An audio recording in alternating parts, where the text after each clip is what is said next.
একটা ছেলে নামাজ পড়ে প্রতিদিন মোনাজাতে একটা মেয়েকে চাইতো। সে প্রতিদিন নামাজ পড়ে সেই একটা মেয়েকেই চাইতো, কিন্তু হঠাৎ করে দেখা গেল সেই মেয়েটার বিয়ে হয়ে গেল এবং সেই ছেলেটা আবার নামাজ পড়ে আল্লাহর কাছে বলে, হে আল্লাহ, আমি তোমার কাছে একটা জিনিস চেয়েছিলাম, সেই জিনিসটা তুমি আমাকে দিলা না।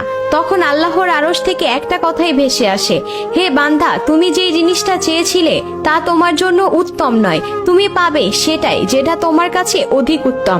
তো আমরা অনেক কিছু আছে যেগুলো আল্লাহর কাছে চাই, কিন্তু আল্লাহ আমাদেরকে ইচ্ছা করেই দেন না, কারণ সেই জিনিসগুলো আমাদের জন্য ঠিক না।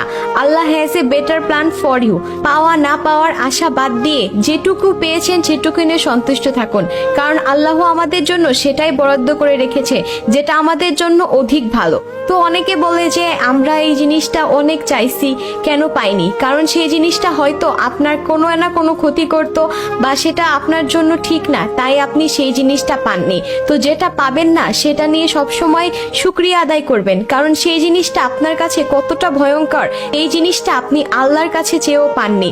তাহলে আপনি আলহামদুলিল্লাহ বলুন। যা কিছু আছে, আপনি যেই অবস্থানে আছে সেই অবস্থানে থেকে আলহামদুলিল্লাহ বলতে শিখুন।